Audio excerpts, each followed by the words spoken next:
Welcome back, guys. The VXFL is back for the Summer League. It's our very first Fieldside chat for Week 1. But before we go into Week 1, let's talk about the draft a little bit. What was your guys' takes on the draft? Liam? So starting off in the draft with the first round picks, we saw Trevor O'Brien go first overall to the Pioneers, which wasn't a surprise. Everybody knew he was one of the top talents, especially quarterback in this draft. Second overall to the Hammers, we saw Wendell Bethel. Again, not another surprise. Great athlete, great player. I think he's going to do a lot of good for that team. Steven Spangler going 3 to the Aces was a big surprise to all of us, actually, seeing his performance last year. Even though he was very good, I think he still could have a good impact on the Aces, and I think he could show out this year too. Fourth overall was Liam Becerra, who went to the Giraffes. Again, another good player, Defensive Player of the Year candidate last year, and I think he's going to be one of the number one players on that Giraffes team. To the Houston Hustlers, I may be a little biased. Louis DeShower, one of the best defensive players last year. One of the best offensive players too. I think he's going to have a huge impact on my team, and it's going to be really good. 6th overall went to the Dimes. Cornell Wilson, great athlete, great player. Thought he was going to go actually a little bit higher in the draft, but ended up falling to Jackson. Great pickup. 7th overall was also a surprise with Mason Sweats coming at quarterback. I think that's also good. That's going to be something that's going to root the Goblins down with someone to run the whole organization. So I think he's good for that. And then rounding it out with Andrew Klipstein, who went 8th overall to the Hunters. And he's also a great pickup. He was great last year. I think he's going to be top receiver for Omar on the Hunters. And yeah, so that's my recap of first round. Jackson? I just like to talk about the depths in the first couple rounds because although, there were some great first-round pickups, second and third round was also big too. You had guys like Chris Jacobs going, Holden Campbell going. You had guys like William Morgan going and Marion McMillan. Great guys all around, some good players. You're excited to watch these teams. Second, third rounders, even fourth rounders can always make an impact because there's 7 guys on the field. I think we just had a great draft. Everyone got some good picks, some value picks. I think I'm excited to watch these teams hit the field come Saturday, and I'm looking forward to maybe not the superstars showing up, but those guys who are going to be just as important, your 6th, 7th guys, because, a team's only as strong as its weakest link. I think I was surprised by how much the playoffs affected the draft, as well as, obviously the playoffs are what matters, but how much certain guys who will be there the whole season, except the playoffs, fell so far. For example, Sean Josie, who are going to be one of the top players in the league, Offensive Player of the Year last year, but won't be there for the playoffs and fell very far in the draft. And then there's guys like my player, Zach Sigmund, who's not going to be there at all the regular season, but he'll show up for the playoffs, and he went top 4 rounds. So I think the playoffs had a big effect on the draft, which I didn't know. I didn't think it was going to have that big of an effect. All right, yeah. So one of my biggest surprises this past draft was how fast some people went in the draft and how late some good players fell. To use an example, Ben Fadiomi, which is on the Pioneers, fell really far in the draft. I forgot exactly which round. But I think he's going to be a great talent for both the teams when all of the boys could have known who he is. I think it was 8th round? Around there? Somewhere around there. Yeah, he was picked up really late, and I think he's going to be a big threat to the offense and the defense. Another person is Brock, who is on the Pioneers. He fell to the 3rd round, 4th round actually. And I think that he's still going to be a really good player. I think he's a top 2-round talent, and I'm really excited to see what the boys got this season.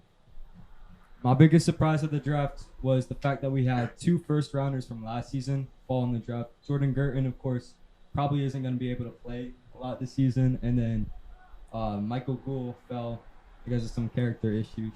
But those are my biggest surprises. Yeah, I had really 2 big takeaways. Obviously, Trevor O'Brien is going to be a great leader for the Pioneers. I'm excited to see what he can do. I was kind of disappointed I couldn't get him, but Wendell's pretty good too. I'm kind of thrilled about that one. And then 2, Michael Gould, you said it. He fell. But this year, I see Michael Gould bouncing back, and I see him having a great year, great character. I think he's going to be a leader for the Hustlers this year. I really think he's going to do great things. Yeah, first I want to go and congratulate Jordan Gurton on the opportunity to play down college football down in Miami. That's an amazing opportunity, but man, did it shake up the first round. Messing up at least my team. I was thinking I'm getting Wendell Bethel or Jordan Gurton with the 3rd pick, and I ended up going with Spangler. I think another great option, and people were wondering why I took Spangler over Basura, but at the end of the day, it came down to someone who I felt just like was physical, who could lead a team. And I felt like Spangler was the right guy there. But it was interesting to see how it shook up the first couple picks and threw a wrench in our plans. Secondly, going back to what Jackson said, I really like the second round pickups with the Dimes and Holden Campbell and CJ or Chris Jacobs, and I really want to see how those guys perform. I think they're both primed to have great seasons, especially Holden Campbell with his first year in the VXFL for him, and I think he's going to take off, win a couple Player of the Week awards. Not only that, but to bring it back to the Jordan Girton topic, up until the draft, I remember being on my way to the draft and debating on who I'm taking, Jordan Girton or Trevor O'Brien. It was really going to be a decision I made in the moment, but Jordan deciding he was going to drop out, I found out probably 30 minutes before the draft. It was quick. When I say it threw a wrench in it, it really did. Yeah, so I'm glad with the decision I made. And the best of luck to Jordan in his college career. Yeah, that threw everyone off because I went into the draft thinking for sure getting Liam Baser, who I still ended up getting, but I was comfortable getting Liam fourth.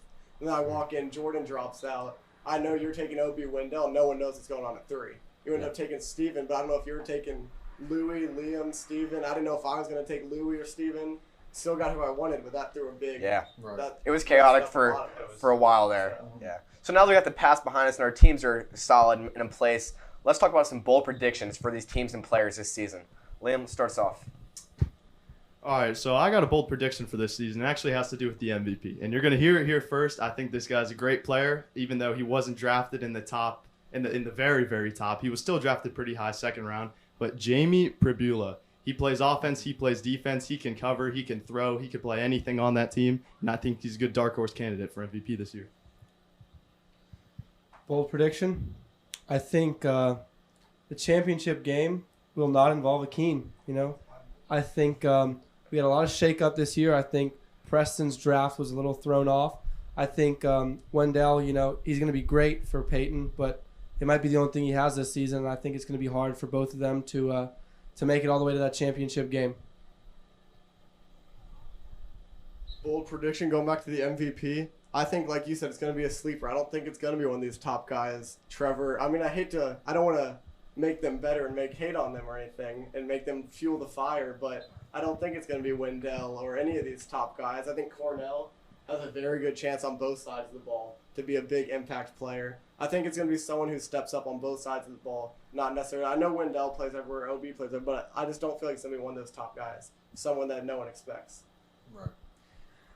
My bold prediction, I'm agreeing with Jackson on this one. I think it's going to be very difficult for one or both of the Keens making the championship. I think you guys both have great teams, and you guys are, by far the best coaches of last year. But I think it's going to be really tough for them considering how their draft went. Not only that, but for my MVP prediction, I'm going to go with Trevor O'Brien. I think that quarterbacks are very likely to become the MVP, especially if they lead their team to very far in the playoffs and into the championship. And I think Trevor has what it takes to become that MVP of the VXFL. All right. So last season, the championship was the Keens against each other.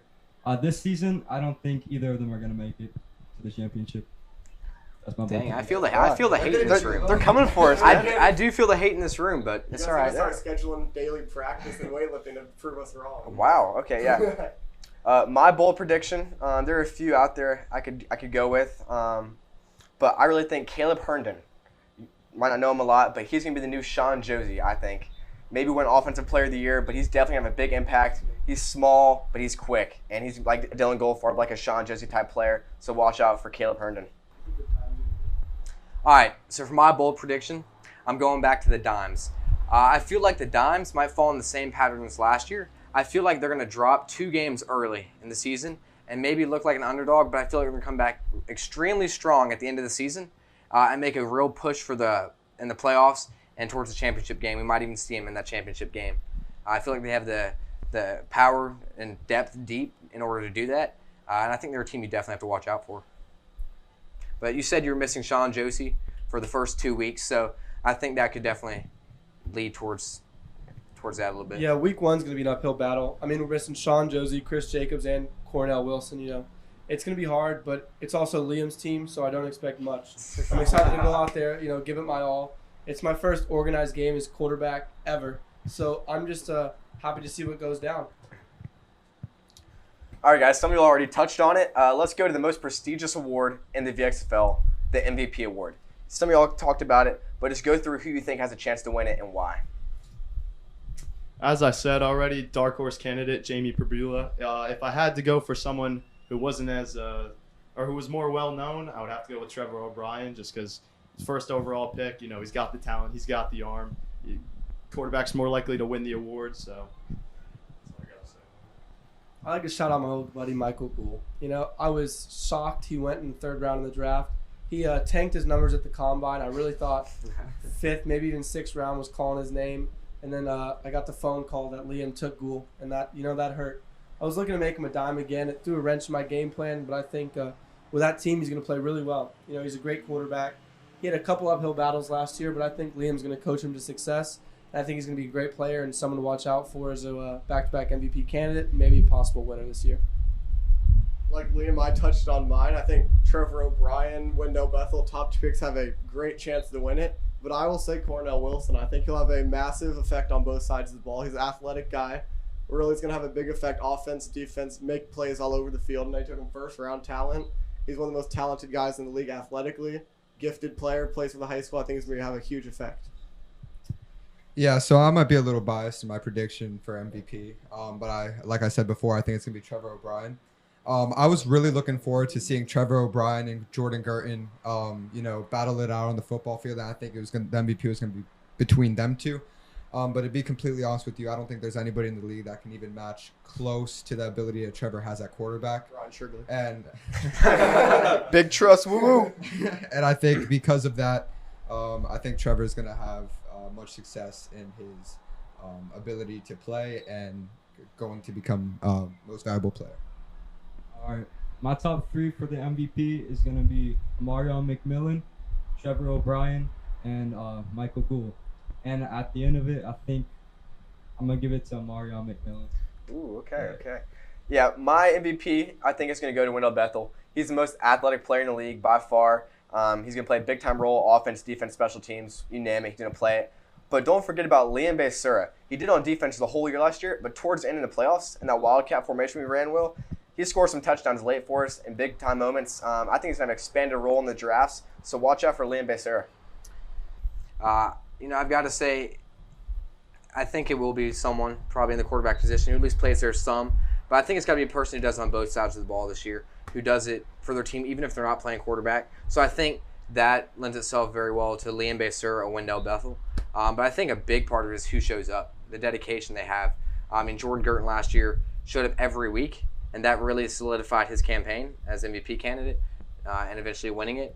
But, if we have Wendell Bethel only showing up a couple weeks, or, if Liam Basura misses a week, or even Trevor O'Brien misses, I think that really changes the way that the landscape looks. But, Trevor looks very committed, so that definitely helps his trail. I promise you Liam's committed. All right, so we got – yeah, so Wendell is really what I'm wondering about. How committed is Wendell? Wendell's going to be there.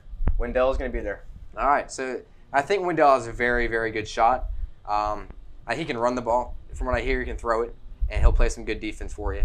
So I'm going to go with Wendell Bethel. All right, guys, let's go into our predictions for Week 1. At the 9 o'clock game, we have the Pioneers playing the Hunters. What do you think, Liam?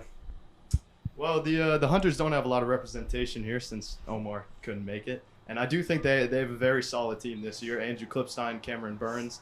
But I got to give it to the Pioneers in this game. I think Trevor O'Brien and Dylan Goldfarb, Stephen Delory, they got a lot of weapons on that team for him. And I think Trevor O'Brien's really going to show out. I do, however, think the Pioneers have better talent, but I'm going to give it to the Hunters. I just think the lack of coaching, from what I've heard from some of the players, they just say Austin shows up and eats Cheetos on the sideline. We saw it today.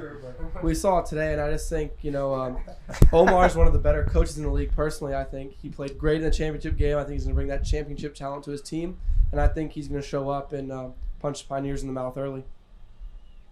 I think both of these teams are championship contending teams. I think they're both very good teams, but I think Trevor O'Brien's going to be able to lift the Pioneers up at the end. I think it's going to be a good game, very close game. I think both teams are going to have a good defense. They're both going to focus on defense, have a plan. but I think Trevor O'Brien will be able to give that final push at the end, get that one score that you really need to push you over the edge. The Pioneers will pull it out. You know, I'm extremely biased in this topic, but I'm going to disagree with everything that Jackson just said. Mainly because I think skill-wise we have the better team. We have a man for every man on their team.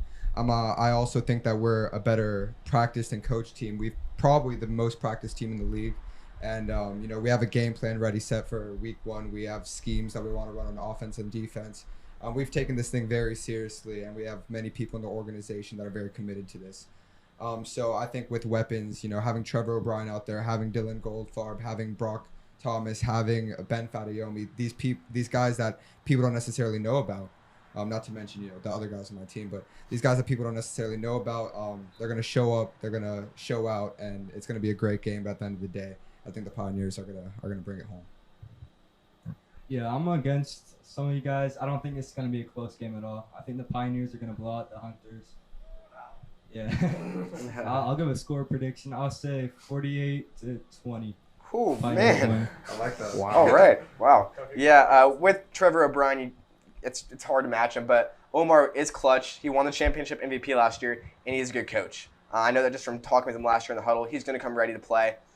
But the talent the Pioneers have is just unstoppable, I think. And I think the biggest difference maker in this game, the one who will really close the deal for you, Stephen Delory. We haven't talked about him a whole lot, but he's a pretty good player too. And you got the depth of Dylan Goldfarb, O'Brien, Brock Thomas, just a loaded group of players. And Ben Fadiomi. Ben Fadiomi. And really not to mention Stephen Delory and Dylan Goldfarb just complement each other so well on those slot receiver positions. They do. It's going to be an amazing matchup. Yeah, I'm not looking forward to stopping them. I'm glad Omar has to do it week 1. Yeah, you know, I think the Hunters have a great team. I think Andrew Klipstein really is going to have a breakout season. You know, I've been able to practice with him some this year and see him some more. And as a receiver, I think he's improved tremendously from where he was last season. Even when he was good last season, his hands have improved. He looks quicker to me. And I think he's going to be a hard receiver to stop. But with that being said, I do have to go with the Pioneers.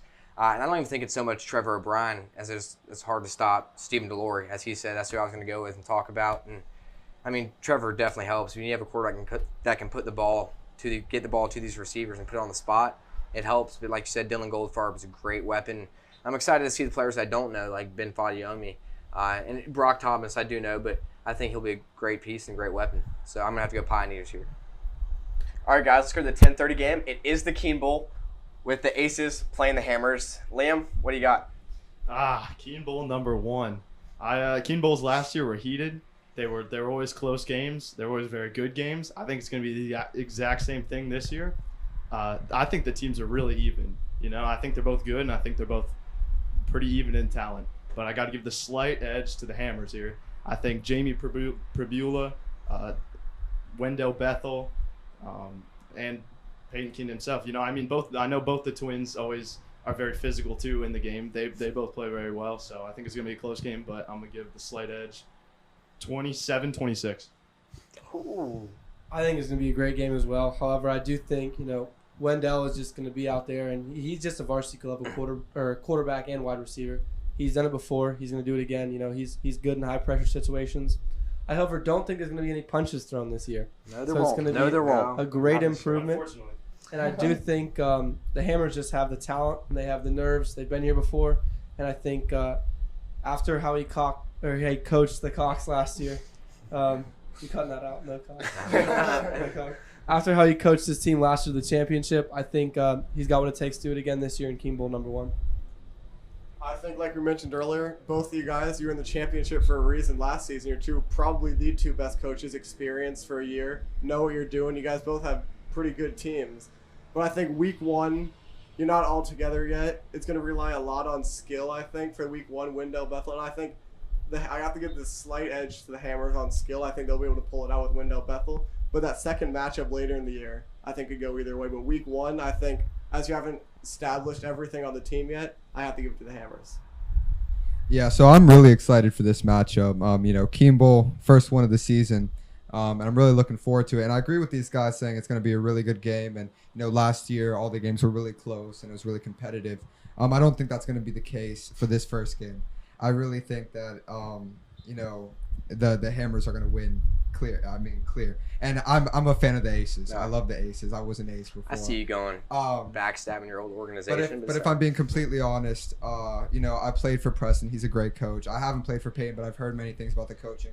If it's anything like last season, towards the end of the last season, a lot of it relied on backyard football. So I think that Preston might come out there with a little backyard football, and I don't know if Peyton's going to have a game plan or not. And in terms of skill, I think I'd just give it to the Hammers every time. So I'm going to give the Hammers winning by a large margin the week 1. Yeah, I think it's going to be a good game. No one's mentioned Will Morgan. I think he's going to be a very good receiver for the Aces. I got the Hammers winning, though. I got them winning 37-30. Hey, if Omar was here, Omar would pick the Aces. I'm sorry. Nah, Omar would definitely not. But I'm going to take y'all back to last year in the very first Keene Bowl, in the very first week of the season. The Cox got up on the Aces 18-0 on the first 3 possessions of the game. That's largely because in the first week it's very hard to game plan. It's very hard to come out with a scheme when everyone's not on the same page. Well, it's also our guys that know how to field an onside kick, thanks to Will Wagner over here. Will had a lot to do with it. The kicks were perfectly placed. Exactly. You hadn't coached that yet. And so I think Look, a I lot would is just like the to same. thank Daniel Gasnicall for just watching him go by. I mean, he learned a lesson, and actually every game he came to, we lost, but it's all right. I don't want to throw people under the bus here. It was just perfectly placed kick. It That's was. right. Special It teams was. player of the He could year. have done nothing. That's right. That's right. But I think it's going to be the same. We're not going to go up 18-0, but it's going to be a close, very coached game. It'll be a chess match, but I just think the Hammers, we have more talent. Will Morgan's hard to stop. Steven's hard to stop. But for 4 quarters, I think we're going to pull it out. I'm looking forward to round 2, but week 1's ours. Bringing up Will Morgan, I played with him last year. He's a phenomenal player. I just don't think in this game coming up he's going to have the edge to to rise the Aces above. I love Will if you're watching, but I just don't think that he's going to rise the Aces to the point where they can even compete with the Hammers in this first week. Yeah, and now that we're talking about Will Morgan, I think he's such a special playmaker. He has the ability to go and catch passes downfield, especially like as a deep threat. But he's also willing to go and block for you and do what it takes to win, which I love. And defensively, the same thing. They obviously have great playmakers, and I'm not looking forward to having to try to stop Wendell Bethel among Caleb Herndon and all your other guys. But I think the Aces have what it takes. Actually, I know the Aces have what it takes. I've been practicing with them, and I've seen Spengler coming in his zone, throwing the ball, and really understanding the system. Today we actually practiced earlier, and he's really understanding what's going on. And I think, there's going to be a lot of backyard, like you said, but I think we have the talent, the dedication, the heart to do it. So Aces taking down the Hammers week 1, and it's going to be a good matchup. It'll be a close game again. We're not going down 18-0. That's not happening. We'll not let it happen. But no, I'm looking forward to this all season long. It's going to be a great competitive rivalry. All right, guys, we got the 12 noon game, and that's going to be between the Hustlers and the Dimes. It's always been a rivalry for you two. Liam didn't best Jackson last year. Twice. Yeah. Maybe Liam can best him again. So like you said, twice last year, the California Flames, who are now relocated as the Houston Hustlers, beat the Detroit Dimes. And you look at the best part of the Detroit Dimes season, it was towards the second half when they had Mike Gould at QB. Where is Mike Gould now? He's on the Hustlers. So you take the best part of the Dimes, you put it on the Hustlers, and then you make them play again. I think there's no question. Is Mike Gould playing quarterback? Breaking news. Cannot disclose that information. Rough bomb. That's a yes. Okay. I'd like to say Liam is right. The first time we played, that was not my better team. And the second time we played, we had a game-winning drive where Gould, your quarterback, threw an interception. So, if you really want to talk about it, tough losses, but we're not going to get into that. We're going to talk about this year. As Miley Cyrus said, it ain't about how fast I get there. Ain't about what waiting on the other side. It's the climb. And boy, oh boy, do we have a climb week 1. Powerful. First 2 picks, the Dimes are out, and the offensive player of the year last year, Sean Josie's gone. It's going to be an uphill battle, but the Dimes will prevail just because of, true grit. We got what it takes, and I'm excited to get out there and prove the VXFL wrong. I've said the previous 2 games were going to be close. I don't think this is going to be close. I think, like you said, 3 of your top guys are going to be gone. I think Liam's going to walk all over you and probably win by 30 points. But, I hope you prove me wrong. I hope a good game happens, but I just can't see it happening. 3 of your top guys, arguably the 3 best players being gone. I think Liam has a good enough team to take advantage of that and win a runaway game. Before I get into it, I'd just like to say, yes, 3 of my top guys are gone. But I still have J.J. Kaparian. I still have Holden Campbell. I still have Deion Collins. I still have Jackson Trudowski. You know, it's not a terrible wide receiving core. With the right Like 4 tools, people. I think we can get it done. You know, I think it's possible. I think Chris Jacobs played a pivotal role last year. I think he can catch some passes as well. I think we can get it done, and I think just because we have our top 3 guys missing, I'd like that wide receiver core over some teams in the league and possibly Liam's. Yeah, so I have really 2 predictions on how this could play out. If Michael Gould, we're going to assume that Michael Gould does play quarterback. And if that's the case, I think any amount of coaching from Jackson's team will take down the Hustlers. And the reason why I say that is because I've seen Michael Gould play. I mean, we all have. And I've talked to him, and I think he's an atrocious quarterback compared to the. Let's not talk about how Austin Comforter was going to pick him up in the draft. The pick after he was picked up, and strictly for defense, actually. But yes, I was. You're gonna pick him third round too. Yeah, but anyway.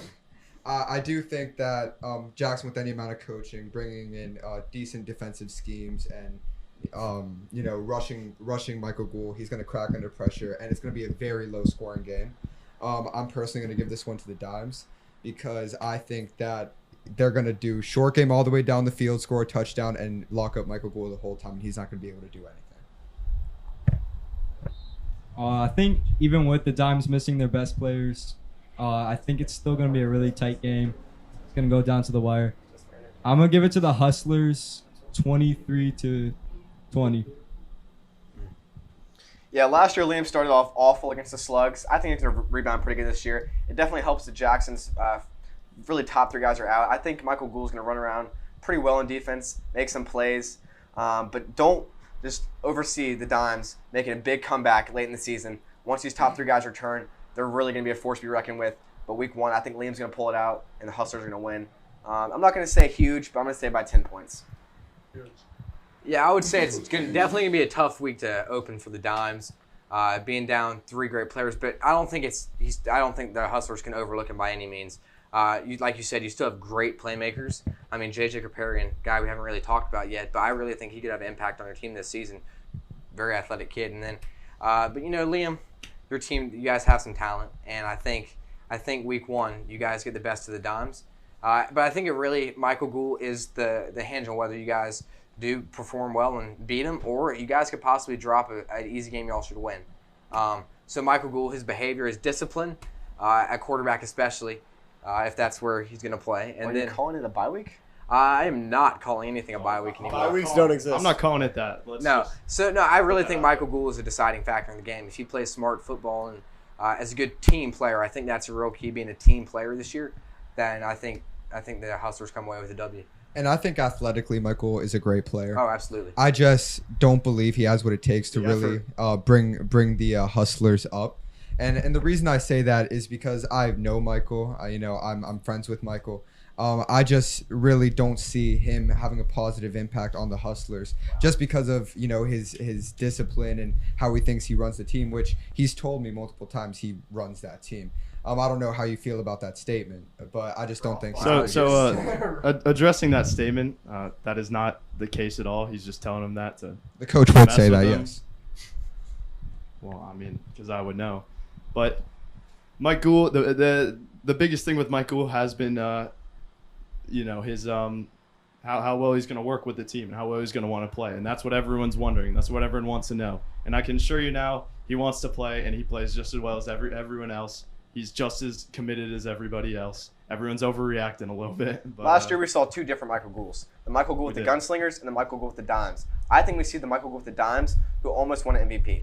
Exactly. I think it's going to be hard because Michael Gould with the Dimes was a different player because he had so much, talent and experience come late. I think it's just going to be hard for him this year. And I think the easiest way to game plan for a great player is knowing him. And I knew him last year. I knew I played at QB. I think it's just going to be easier to take him down that way. I think we did see flashes of gunslinger Michael Gould towards the end of the season for the Dimes. I think that could come back again with a little bit of pressure. And so I'm excited for this game. I'm excited to game plan, and I'm excited to see how it plays out. And I really think Sean Josie had a major part in, Michael Gould's performance last season. And meaning Sean Josie not being on the Hustlers anymore.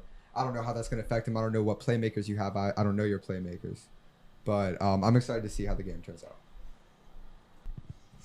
All right, guys, our last game of the day, 1:30 p.m. It'll be the Giraffes versus the Goblins. Liam, what are you thinking? I think both these teams have a lot to prove. Both went in with questions about obviously new owners and Peter and Will, and I think they both have a lot to prove in this game. Both teams that are, it's like I said, very unproven. I think it's going to be a close game. I think the Giraffes have a slight edge over the Goblins, but I mean, like I said, my score prediction would be 18-17. I think I heard from Will that they did just actually scrimmage. Little preview, little taste. Will said they got up early, but their team just slacked off and kind of let them back in. And I think we're going to see that come game day. I think, there's a lot of great guys on that team. They just got to keep level heads. They got to play good. They got to play smart, or else, they could drop an easy game to the Goblins. I do think the Goblins, when coached well, can be a great team. Mason Sweats, an elite QB. Marion McMillan, an elite receiver. I'd like to see how you stop it come game day because it's going to be a challenge. Yeah, I can say from firsthand experience, we've scrimmaged the Goblins twice already, and the difference that Mason Sweats and Amarion McMillan have on that team is huge. The difference the offense and defense-wise, when they come in, play their roles, play QB, receiver, it's a really big difference on both sides. They were able to stop us, put some points on the board today, but I think I have my guys too. I think Matthew Dougal has been a very good player, defensive player, really good offensive player as well. Obviously, Liam Basura. I think Dylan Ware-Goat has been someone who really late in the draft, he showed up, didn't know he was allowed to block. He didn't know what to do, and I think he's came along, had a really great day today. I think he's already improved so much, and he's just going to keep on improving. I think our team's going to I do think it'll be close. I think the Goblins have a lot of talent, but I think we will be able to pull it off. I think we'll win a close game, 1 or 2 scores maybe, but I think the Giraffes will win. Well, your whole team's going to be there for week 1, correct?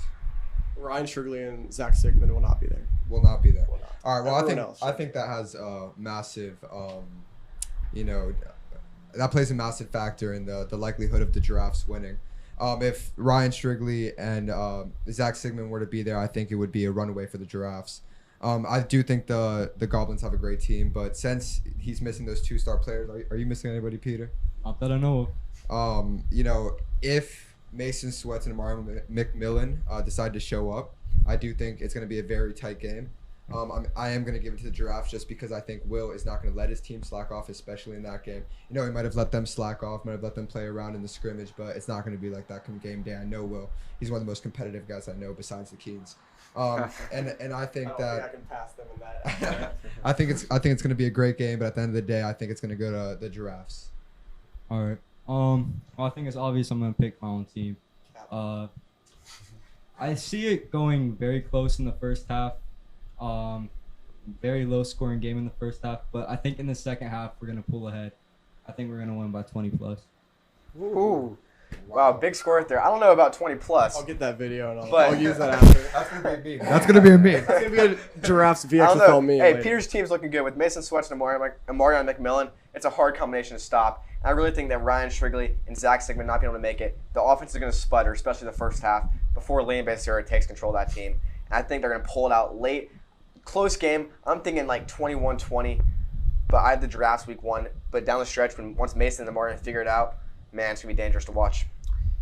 Yeah, I guess kind of to reiterate as everyone else here has already said, I think the deciding factor is whether Mason and Marion show up. What does their dedication look like?